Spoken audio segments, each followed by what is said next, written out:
Em que ano o seu Vitoriano Cândido da Silva, né? Vulgo Tesoura. Eu sou mais conhecido por Tesoura. Isso. Eu já coloquei ele na fita, só porque tem um pedacinho ainda, outro entrevistado. Em que época que o senhor começou no rádio? Eu comecei no rádio em 1946. E foi aqui em Blumenau? Na Rádio Clube. Na Rádio Clube de Blumenau. Ela já havia começado quase 10 anos antes. A história da Rádio Clube ela é muito interessante, sabe? Ela tem algumas fases. Ela surgiu no ar realmente em 1932. Então, ela funcionava esporadicamente. Horas na parte da manhã, ficava 1, 2 horas no ar. À tarde, às vezes não entrava, à noite ficava um pouco. Isso sem tempo indefinido, né? Sem tempo definido. Então, em 1934, ela passou a ser RCB, Rádio Clube, Rádio Cultura de Blumenau. Então, ela entrava no ar às 9 horas e ia até às 11 horas. Depois, ela saía do ar e só voltava às 3 horas e ficava no ar até às 5. Quem que fazia a rádio nessa época, a Rádio Clube? Quem trabalhava na Rádio Clube? Naquela época, o primeiro tempo dela fazia o falecido João Medeiros, que foi o primeiro locutor, fazia o falecido José Pereira da Silva. Esses eram os principais locutores dela. Mas nessa fase de 34 a 36, a locutora dela era uma moça que tinha aqui da família Vitor. Nem sei se ainda existe por aí, não tem mais recordação dela. Então essa moça era locutora, ela fazia locução na parte da manhã e na parte da tarde. E a partir de 36, então, oficialmente foi o primeiro locutor foi o João Medeiros, o José Pereira da Silva, e mais tarde um pouco o Manuel Pereira Júnior, faleceu no ano passado. E já tinha, nessa época, já tinha licença oficial para funcionar? De 36 para cá, sim. Ela recebeu o prefixo de 1936, prefixo PRC4.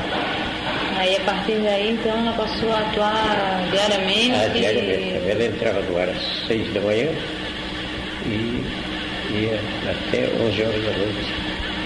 E tinha programas, como é que era o jornalismo nessa época? Tinha repórter? Como é que eles faziam as notícias? Não tinha. A Rádio Clube, ela vivia em função só de anúncios e musical. Então, o único programa que ela teve durante muitos anos foi Peça Sua Música. Isso era um programa de oferecimento musicais. Os ouvintes ofereciam parentes, amigos, conhecidos, e jornalismo não tinha. Desde o início, a rádio ela se mantinha através dos anúncios? Anúncios e mesmo antes? E oferecimentos musicais. Esses oferecimentos musicais eram pagos também? Custava 10 cruzeiros o disco, oferecimento. E antes da licença também era assim? Antes também. Antes ela tinha mais pouquinhos anúncios, pouca coisa, não tinha assim grande quantidade, porque ela também ficava no ar muito pouco tempo. E a potência dela também era muito pequena. Ela trabalhava inicialmente com 100 watts, quer dizer, o alcance dela era somente local. Como foi a primeira rádio aqui em Santa Catarina, né? Como é que foi a recepção, assim, dos ouvintes, o público? Como é que era no início? O senhor se recorda disso, sabe? A aceitação dela foi muito grande. E como é que se ouvia? Tinha alto-falante também? Porque aí nessa época não tinha tanta facilidade de ter o receptor de rádio, né? A pessoa tinha que comprar. Como é que era? Não, eu não entendi bem a sua pergunta. Eu quero, por exemplo, foi a primeira rádio, né? Então, no início mesmo, quando ela começou a atuar, em Florianópolis, por exemplo, tinha um serviço de alto-falante. Então, as pessoas ouviam na rua, né? Sim. Porque o rádio, ele precisa de um receptor, né? As pessoas têm que ter em casa o aparelho receptor para poder ouvir. Certo. Como é que era no início? As pessoas compravam? Como Não, já naquela época os receptores já existiam em grande quantidade. Então o pessoal ouvia em casa. porque então, já naquele se horário, transmitia rádios de fora, né? eles ouviam as emissoras de fora. Tá. Então, naquele horário, por exemplo, 9 horas da manhã, que ele entrava no ar, o pessoal já automaticamente ia vir o dial para sintonizar a RCB, a Rádio Cultura, como era chamada. Vamos ouvir a cultura e tal. Então ele tem oferecimentos musicais e tal. Teve boa aceitação, apesar de ser no início ainda? Teve muito boa aceitação a Rádio Pública, a presença dela. Em que época que se instituiu o jornalismo na Rádio Clube? O jornalismo veio bem mais tarde. Quer dizer, existia, mas antes, de 36 para cá, existia noticiários, mas ele era esporádico, não era assim, com horários definidos. Porque na Segunda Guerra Mundial, por exemplo, então dava aqueles acontecimentos na Europa, e o falecido Manuel Pereira Júnior, então, ele aproveitava, por exemplo, 10 horas da manhã, 11 horas, meio-dia, então ele soltava ali o noticiário daquilo assim, mas esporadicamente. Agora, o jornalismo mesmo efetivo, ele não é muito velho, não, ele está aí mais ou menos com uns 15 anos, 1958 para cá. Então, o radiojornalismo. Aí tinha repórter na rua? Como é que é? Repórteres. Ou notícia de jornal? Reportagem na rua e também nos jornais. Rádio escuta, você Rádio escuta também. Nós, por exemplo, sempre tivemos um serviço de rádio escuta. Sintonizava jornais de grandes emissoras, do Rio, de São Paulo, de Porto Alegre. Na Rádio Clube, isso você está falando? Na Rádio Clube. Quando eu falo em rádio, então eu cito especificamente a Rádio Clube, porque nunca trabalhei em outra emissora. Sempre na Rádio Clube. Então nós fazíamos o serviço de escuta. Nós sintonizávamos muito a Bandeirante de São Paulo, a Globo, a Tupi do Rio, e mais a Guaíba de Porto Alegre, através do serviço de ondas curtas delas. Então, dessas emissoras nós selecionávamos o noticiário para soltar então ao meio-dia. E tinha entrevistas ao vivo? Se fazia algum programa ao vivo, assim, de entrevista? Já naquela época, sim, porque aí começou a aparecer os gravadores, né? Até então não tinha gravador. E antes da difusão enorme dos gravadores, quando se queria fazer uma entrevista, a gente convidava a pessoa e levava diretamente no estúdio. Então a entrevista era feita ao vivo. Né? Com o aparecimento dos gravadores, aí então começou a fazer as entrevistas volantes. Nos locais, na residência, nos clubes, assim por diante. Como é que a música que era transmitida? Era música erudita, música regional, ou as músicas da moda? Como é que é? Isso era variado, né? Como o programa, o nome dele já indicava, era Peça Sua Música, e o locutor então completava, peça o que quiser para ouvir o que pediu. Esse era o slogan que se anotava. Como ela tratava-se de oferecimento, então a música era bem variada. Às vezes era música popular, o outro já pedia meio clássico, semiclássico, a clássica, e assim por diante. Então era de acordo com o ouvinte. E tinha música ao vivo? Tinha cantores, orquestra? Teve. A Rádio Clube ela teve diversas vezes programas de auditório, porque inclusive nós tínhamos um auditório, quando a rádio estava localizada aí na Rua 15, altos da Casa Capital, então tinha um auditório ali que cabia mais ou menos umas 200 pessoas. Então, aos domingos, tinha programa de auditório, tinha programa caipira, tinha show musical.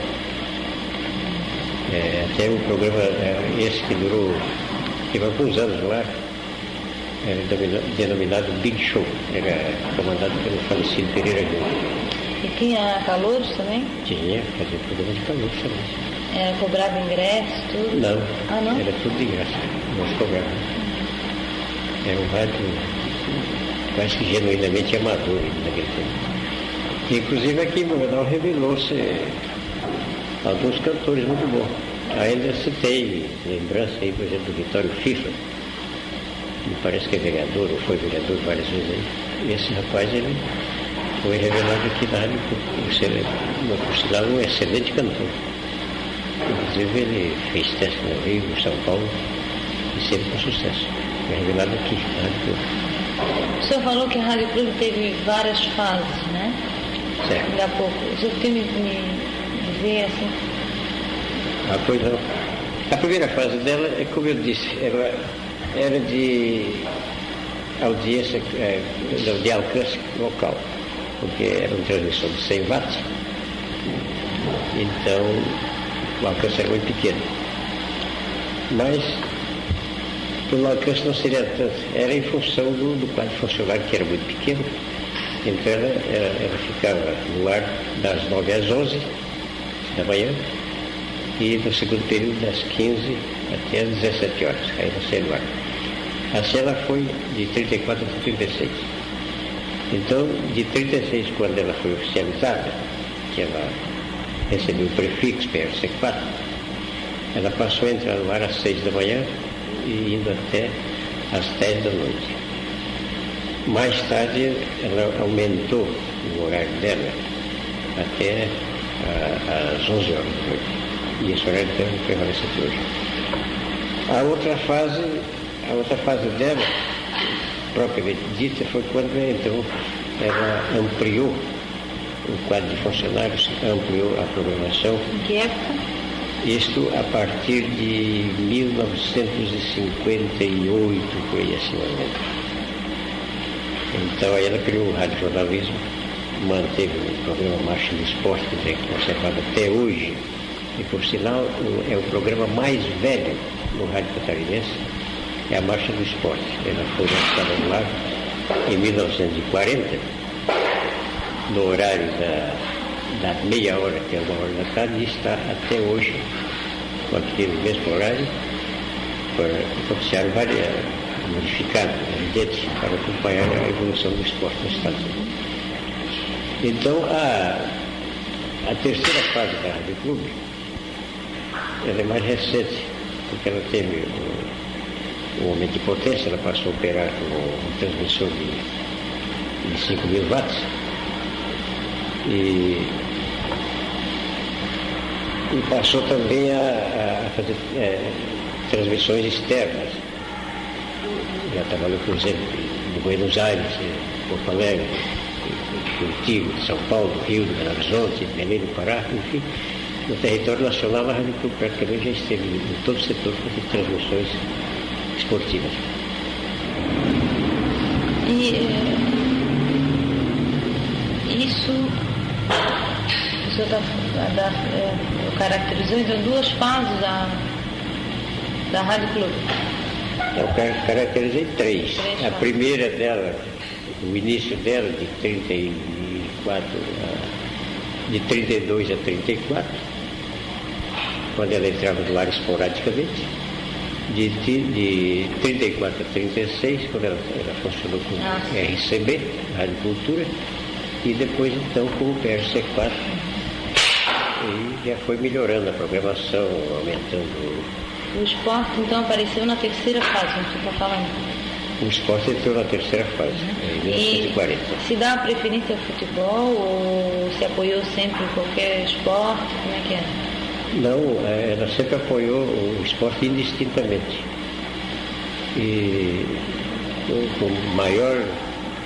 maior destaque para o esporte amador.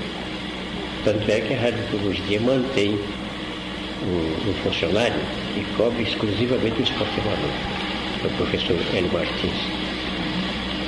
Eu, por exemplo, faço a parte profissional, o esporte profissional do Estado e do Brasil, então é feito por mim. E a parte amadora é pelo professor Hélio Martins. O senhor continua, então, em rádio até hoje? Eu ainda estou nativo até hoje. Estou com 37 anos de atividade na rádio. E sobre a parte de publicidade, o senhor já falou um pouco do início, né? Como é que era feita? No início não tinha agência, nada. Quem que conseguia a propaganda? Como é que era? Bem, nós tínhamos naquela época um funcionário já falecido, ele chamava-se Emílio Alcântara Viana, e por sinal começou como técnico, sonoplasta, né? E menino, bem novo ainda, ele começou a trabalhar na Rádio Clube. Então ele fazia a sonoplastia da rádio e fazia também o serviço de corretagem. Então quando ele morreu há 8 anos passados, ele ainda fazia corretagem para a Rádio Clube. Ele desde o início, ele que fazia corretagem? Ele sempre foi ele. A responsabilidade toda dele? Não, toda não, quer dizer, a maioria dele. Ele era o corretor oficial, era ele. Sim. Agora, à medida que foi ampliando o horário de permanência da estação lá, então outros também interessados iam fazendo também corretagem, mas a parte principal era feita por ele, Emílio Alcântara Viana. E as propagandas eram gravadas? Na época já havia gravador ou era ao vivo? Como é que era feita? A maioria era texto publicitário, feito ao vivo. E a propaganda gravada era através do jingles, aquele disquinho, né? Uhum. Você dá muito enjoado se ouvir aquilo, mas aquilo prevalecia muito tempo.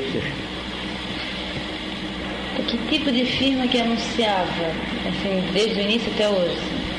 Era comércio? Como é que era? O comércio em maior quantidade. Casas comerciais, açougue, a indústria muito pouco. A indústria quase não anunciava, a força do anúncio era feita principalmente pelo comércio. E no início, né, nos primeiros anos do rádio, você acreditava na força de venda do veículo? As firmas anunciavam porque achavam que ia ter lucro com aquilo, porque ia ajudar o rádio? Como é que era visto? Aí havia assim um misto de credibilidade. Uns achavam que dava resultado. Outros faziam-se para ajudar o radialista, ajudar a rádio. Então, ficava assim, não era um termo definido, ficava no meio termo. Uns achando que tinha resultado com o anúncio e outros achavam que não dava resultado, mas que fazia o anúncio para ajudar a rádio, ajudar o radialista e tal. Então, e o preço era considerado bom dos anúncios? Como é que é? Bem, isso aí, o preço, naturalmente, você vê, por exemplo, um oferecimento musical naquela época custava 10 cruzeiros. Então, os anúncios giravam, e nessa base também. Precisava, então, uma grande quantidade de anúncios para somar uma determinada importância que justificasse o faturamento da rádio. Até porque, naquela época, sabe, a valorização do dinheiro era bem diferente agora, o dinheiro mais valorizado. Mas dava porque a emissora salgava todos os seus compromissos, pagava os funcionários religiosamente em dia. Ainda hoje a Rádio Clube não tem essa tradição. É uma emissora que nunca deixou passar o dia 10 de cada mês para efetuar o pagamento do mês anterior a seus funcionários. E quando é que algumas rádios, acho que no início talvez tenha sido geral isso, as pessoas trabalhavam por amor à arte, ao jornal, sei lá, ao veículo, ao amor à camisa, né? Porque não se recebia para viver, né? Certo, você tocou num ponto até muito interessante. Aqui em Blumenau, como na época existia só a Rádio Clube, então era um sonho qualquer pessoa falar no rádio. E aqueles que colaboravam não ganhavam nada. Eu, por exemplo, de 1946, quando eu passei a atuar no rádio, até 1950 não ganhei nada. Às vezes ganhava um cachezinho para tomar uma cerveja. Então.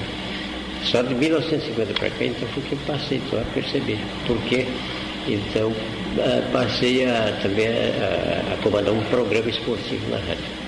O programa era patrocinado, era a Rádio Esportes Antártica.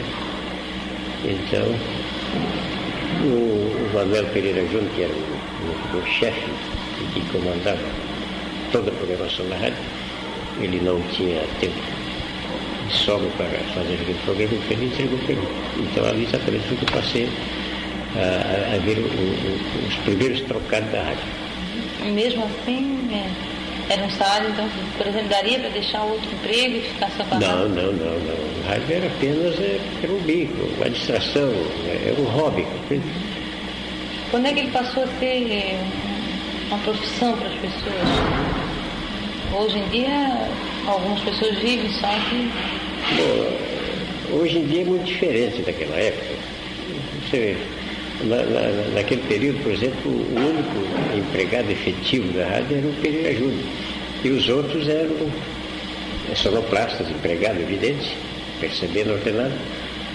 E tinham os locutores comerciais, tinha o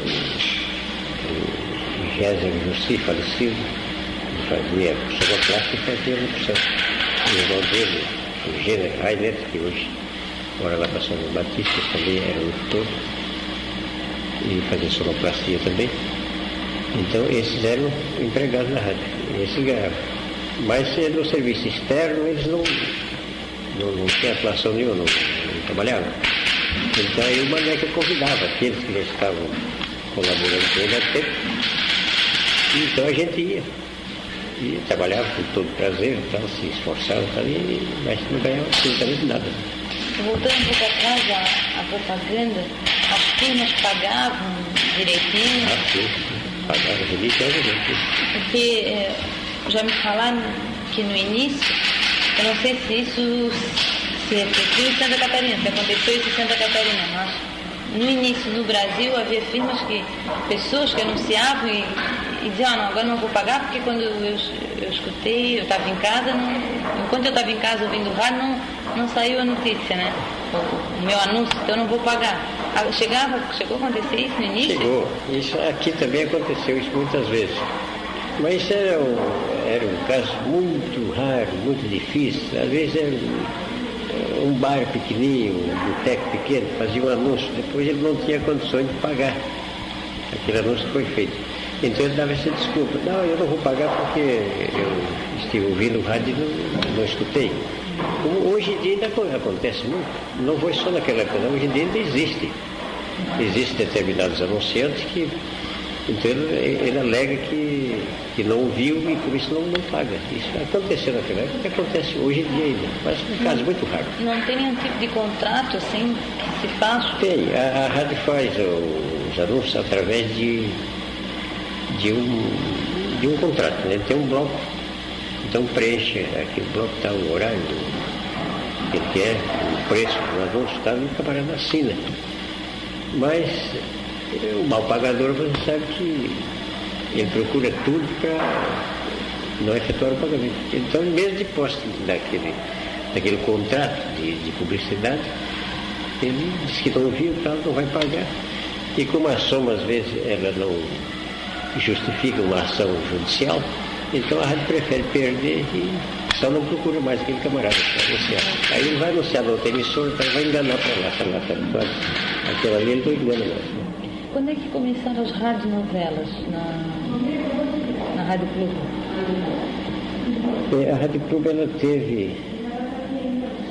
teve radionovela durante muito tempo, mas hoje em dia não tem mais. Naquela época não existia ainda a televisão, então as novelas eram passadas através das rádios. Então ela teve, eu disse muito tempo, não chegou muito tempo, então uns 5, 6 anos de novela, mais do que isso depois. Mas foi na década de 60, aí depois começou a entrar a televisão e tal, não passou. E essas radionovelas eram feitas por atores locais? Não, elas eram gravadas. Elas eram gravadas. Aqui a Rádio Clube, ela tentou, ela fez uma experiência com o pessoal daqui, não novela, fazer um rádio-teatro. Uhum. Esse rádio-teatro ele esteve no ar durante um determinado período, durante meses, não chegou a ficar um ano não. Depois o pessoal dispersou, até porque a figura central do teatro, ele era um sargento do Exército, e ele foi transferido. Então aí ele começou a declinar e logo então saiu do ar. E novela, então, elas vinham gravadas em fitas. Ali também tinha fitas, né? Quando é que acabaram as novelas? As novelas, elas foi na década de 60. Para falar bem precisamente, eu não me lembro, mas foi aí no período. Olha, a última novela que passou aqui na Rádio Clube foi uma cópia daquela Antônio Maria. E depois dessa não me recordo de ter passado outra novela dessa. Por que acabaram as novelas em rádio? Por causa da televisão? Eu acredito que é por causa da televisão. Porque a televisão hoje em dia ela se preocupa mais com as novelas e é mais interessante a pessoa ver a imagem do que apenas ouvir a voz. Então aquilo desencorajou as emissoras e foi acabando. Então, hoje em dia até me consta que a emissora nenhuma passa novela, porque a televisão toma conta de tudo. Quanto à infraestrutura técnica, como é que era? Quais eram os equipamentos que tinham no início para transmitir? Como é que a rádio trabalhava? Com que equipamentos? Transmissões externas, você quer se referir? O equipamento mesmo da própria rádio, que ela trabalhava com... Sei. Não, o equipamento praticamente é o mesmo de hoje em dia, só hoje mais aperfeiçoado. Uma mesa de som, os pratos para o disco, para tocar o disco, o microfone, a sala de opção, isolada com o vidro, né? Para não pegar ruído. Esse é o meu sistema que você volta hoje. Mas era equipamento importado? Tudo importado, naquele não fabricava nada no Brasil. Os gravadores, quando começaram a aparecer também? Todos os gravadores americanos, gravadores holandeses, italianos, alemães. E era fácil para compra desse equipamento? Não, naquele tempo era, porque a importação era livre, né? Só ficou mais difícil quando começou a ser fabricado no Brasil. Então foi proibida a importação e passou-se a utilizar os aparelhos fabricados aqui dentro do Brasil. E como é que era a relação da rádio com o público? A rádio era bem recebida? O pessoal escrevia, mandava cartas, participava dos programas, dava opinião? O relacionamento da rádio com o público foi dos melhores possíveis. O melhor possível. A rádio tinha receptividade em todos os campos. Quando chegava, por exemplo, a revista, era muito bem recebido. Cartas recebidas manifestando sobre isso, aquilo outro.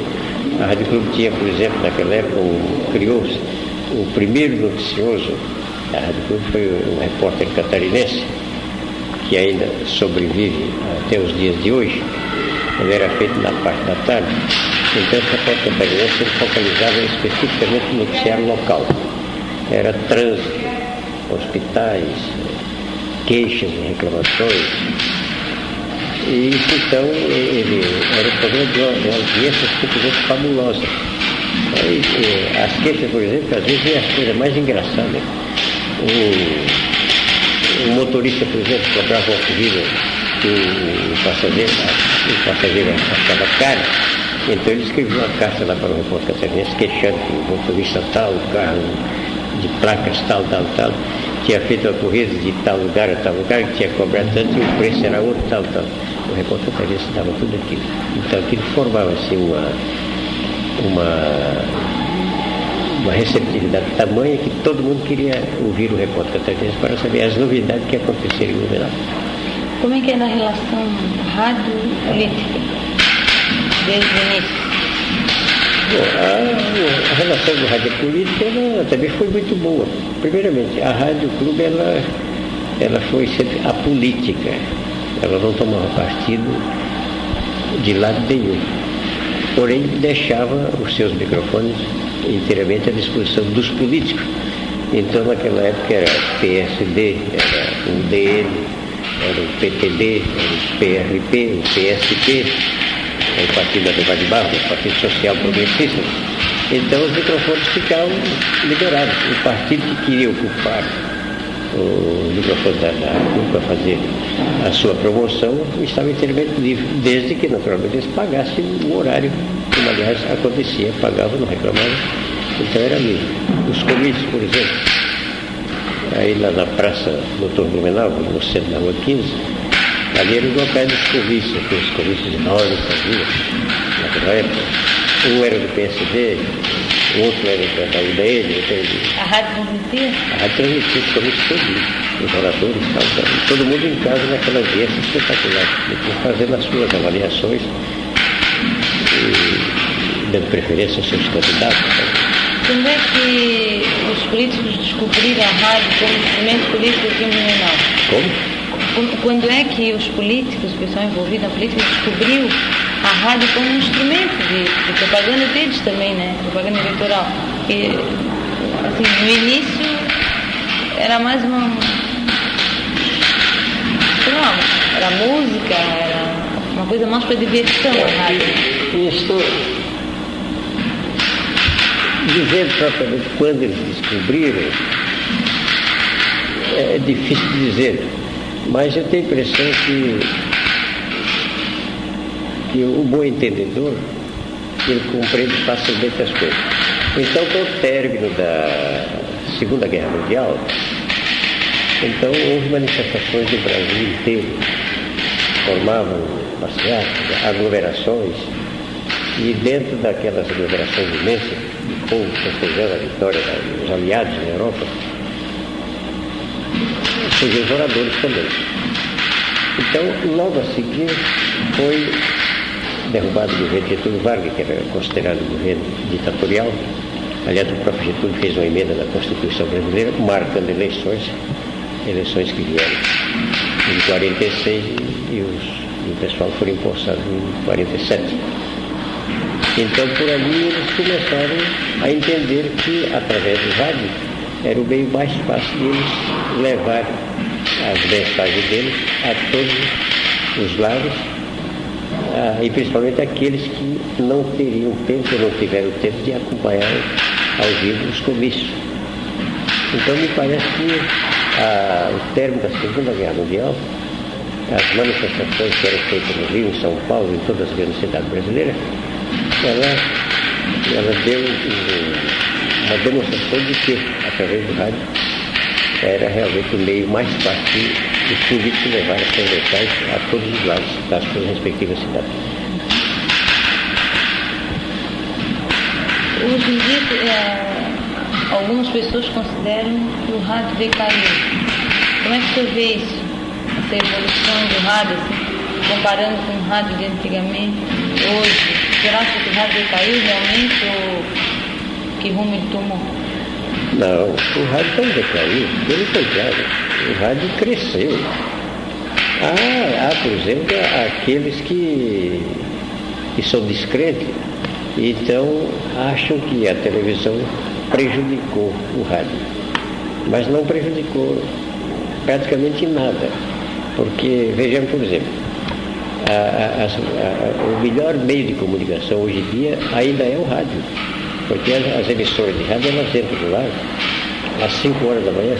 Outras emissoras trabalham a noite toda, sempre transmitindo música e informações. Então, o rádio, ele sofreu um pequeno impacto no período da noite. Isso no horário, por exemplo, das 18 horas até às 20 horas e 30 minutos, é quando tem esses horários de novela das 6, novela das 7, depois vem o Jornal Nacional, né? Por exemplo, na Rede Globo, na TV Bandeirantes, que tem jornais espetaculares. Então, nesse horário, o rádio ele perde um pouco de audiência nas residências, tanto nos bares, nos automóveis, e pessoas, desde que estão fora de casa, no serviço, com seus rádios portáteis, continuam ouvindo o rádio. Então, o rádio, ele não sofreu praticamente nada, pelo contrário, ele cresceu. Já vista a evolução das emissoras. A Rádio Clube, por exemplo, era uma emissora de 1 kW, ela hoje opera com 5 kW. Ela comprou, no ano passado, ela recebeu a licença e instalou um transmissor completamente novo, com suas instalações tudo. E só um transmissor daquele custa 3 milhões de cruzeiros. Então, se o rádio tivesse prejudicado, ela não teria condições de fazer isso. Ela ficaria com aquele transmissor antigo de 100 watts e ficava rastejando até os dias de hoje. Mas vê que ela cresceu. Aqui no Blumenau, por exemplo, nós temos hoje em dia aqui 5 emissoras de rádio. Temos a Rádio Clube, que é mais velha, tem a Difusora, tem a Rádio Nereu Ramos, a Rádio União e a Rádio Blumenau. São 5 emissoras. Dentre elas, a Rádio União, que é uma emissora de 50 kW. É uma emissora de alcance quase que nacional. E todas essas emissoras, elas vivem fluentemente. Então, o rádio não foi, de maneira alguma, prejudicado em nada. Pelo contrário, ele cresceu. Inclusive, as instalações dessas emissoras, a qualidade de som que elas oferecem, a aparelhagem que elas têm, é tudo material do mais importante que existe, do melhor que existe em qualquer parte do mundo. Tem aqui, por exemplo, tem na Rádio Clube, tem na União, tem na Difusora que instalou agora, a Rádio Blumenau também, que trabalha hoje em dia com 5 kW. Então o rádio não foi prejudicado, pelo contrário, ele cresceu. Ele cresceu e cresceu bastante mesmo. Então eu vejo o rádio ainda como o melhor meio de comunicação e vejo no rádio o rádio crescente em todo o território nacional. Você tem algum fato, alguma coisa assim curiosa ou que eu deixei passar e não me perguntei para contar? Olha, o fato curioso mesmo que eu poderia contar para você seria no início de transmissões esportivas que nós fizemos aqui no Blumenau. Então, o chefe de esporte naquela época, até 1950 e 51, até 54 foi o Pereira Aguiar. Então, em 54 ele deixou a emissora, ele saiu, foi desenvolver outra atividade. Então, aqueles que eram os subordinados deles, pegaram a programação esportiva. E aí nós inventamos de fazer transmissões, porque o Maneca, como era chamado, não fazia. É muito difícil de transmitir uma partida. Então passava os campeonatos todo aí, não tinha transmissão de rádio. Então nós pegamos, era na época o José Gonçalves, hoje é funcionário da prefeitura, me parece que trabalha na biblioteca, no museu, tá? José Gonçalves, acho que é bibliotecário. José Gonçalves é bibliotecário. Então era o José Gonçalves, era o Adolfo Nolte, era eu, nós três então inventamos de fazer transmissões esportivas. Então o primeiro jogo que nós transmitimos foi no estádio do Olímpico, aí no estádio da Baixada, na Alameda Rio Branco. Foi a partida entre o Grêmio Esportivo Olímpico e o Guarani Esporte Clube. O Guarani da Itupava, naquele tinha time de futebol, profissional muito bom. E tinha uma partida de campeonato e nós então fomos transmitir aquele jogo. Mas nós demos uma volta aí no comércio, conseguimos o patrocínio. Aí você vê que o pessoal era bom, o comércio naquele tempo já colaborava bastante. Então nós explicávamos para eles, olha, nós vamos tentar transmitir, nós não sabemos. Vamos tentar transmitir, conhecemos esporte, então, mas transmissão de jogo não conhecemos nada. Então, chegamos lá, pedimos o próprio telefone do Olímpico, não sei o telefone, ligamos o amplificador, que era a maleta de transmissão. E começou o jogo e nós começamos. Então o José Gonçalves ficava ele transmitia do meio do atrás até o meio de campo, fizemos no campo do Olímpico. O Adolfo Nolte ficava com o Guarani até o centro do campo, na transmissão dupla. Eu ficava nos comentários. E o jogo está andando, né? Em determinado momento, a bola saiu para fora do campo, e o Adolfo Nolte estava no lance, então ele parou, ficou quieto. Parou a transmissão, ficou quietinho ali com o microfone. Aí eu fiz sinal para ele, continue falando, não para não. Então ele respondeu, Não, a bola foi fora, espera um bocadinho que ela já volta. Esse foi o fato mais interessante que eu achei de uma transmissão esportiva, foi essa, porque ele achou que a bola foi fora, então não precisava falar. Então quando eu alertei, ele disse, não, a bola está fora, espera um bocadinho que ela já volta. Então seria esse o fato mais interessante que eu poderia contar com vocês. Tem alguma coisa assim importante, alguma passagem que eu deixei, assim, que eu não me perguntei, que eu passei por cima? Não, eu acho que você fez as perguntas dentro da realidade do que era realmente o rádio, o seu início, o seu passado, o presente, e naturalmente eu acho que as perguntas foram todas muito bem feitas.